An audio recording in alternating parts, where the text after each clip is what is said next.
अब यहाँ पे देखेंगे तो इन्होंने जो चेंजिंग किया है, थ्रोटल के ग्रीन वायर को यहाँ पे इन्होंने लगा दिया है और रेड वायर को यहाँ पे लगा दिया है। तो इसमें ज़्यादातर कन्फ्यूजन होती है कि थ्रोटल के वायर कहाँ, कैसे हम पता करेंगे कि थ्रोटल का वायर हमारा कौन सा है। तो यहाँ पे अगर हम 8 पिन कपलर में देखेंगे तो ये वाला जो पिन हमारा होता है ये थ्रोटल का ग्रीन वायर होता है, यानी यहाँ पे थ्रोटल का ग्रीन वायर लगेगा।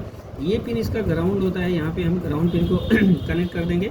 और यहाँ पे अगर देखेंगे इस 16 पिन कपलर में तो यहाँ पे थ्रोटल के रेड वायर को जोड़ा गया है। वैसे अगर किसी भी 5 वोल्ट से अगर आप सोचेंगे कि रेड वायर को हम जोड़ दें हमारा थ्रोटल काम करेगा, कभी भी काम नहीं करेगा, ये चीज़ हमेशा याद रखना। तो यहाँ पे देखेंगे 16 पिन में तो इधर से जो ये सेकंड पिन होता है ये थ्रोटल का रेड वायर होता है, जहाँ पे 4.3 या 4.7 वोल्टेज दिया जाता है तभी थ्रोटल आपका काम करेगा। तो रेड वायर इन्होंने इस 16 पिन कपलर में इधर से सेकेंड वाले को लिया है, यानी यहाँ पे दे दिया है इसका फंक्शन। और इसमें 8 पिन में देखेंगे तो ये हमारा की वायर होगा, और इधर देखेंगे तो इधर से सेकेंड पिन हमारा जो होता है वो थ्रोटल का ग्रीन वायर होता है। आप ग्राउंड कहीं से भी दे सकते हैं क्योंकि इनका जो वायर का यानी इन पिनों का जो ग्राउंड होता है वो शंट रजिस्टर के द्वारा होता है। तो ये चीज़ भी हमें याद रखना होता है कि शंट रजिस्टर के द्वारा ग्राउंड रहेगा तभी वो ग्राउंड काम करेगा, वरना काम नहीं करेगा। तो जब भी आपके पास यात्री के कंट्रोलर आते हैं तो यहाँ पे देखेंगे तो आपका ये की वायर होगा, ये थ्रोटल का ग्रीन वायर होगा, ये थ्रोटल का रेड वायर होगा।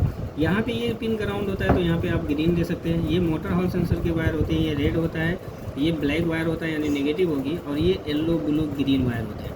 तो ये होता है इन पिनों में, क्योंकि हमारे पास अगर रिपेयरिंग करने या आपके पास आता है तो आपको इन 3 फंक्शन का यूज यानी 3 फंक्शन की ज़रूरत पड़ती है। BCC, थ्रोटल के रेड वायर, ग्रीन वायर और मोटर हॉल सेंसर के बारे में पता हो तो आप उसे ईजी तरीके से चेक कर सकते हैं। ठीक है, बाकी यहाँ पे पिनों की जो डिटेल्स होती है वो ऑफलाइन क्लासेस में बताया जाता है सबको कि इसमें हम कैसे पता करेंगे कौन सा वायर रिवर्स है, कौन सा ब्रेक है, कौन सा 3 स्पीड का है, मतलब जितने भी फंक्शन इसमें यूज़ किए गए उनकी पूरी डिटेल्स आपको यहाँ पे बताई जाती है।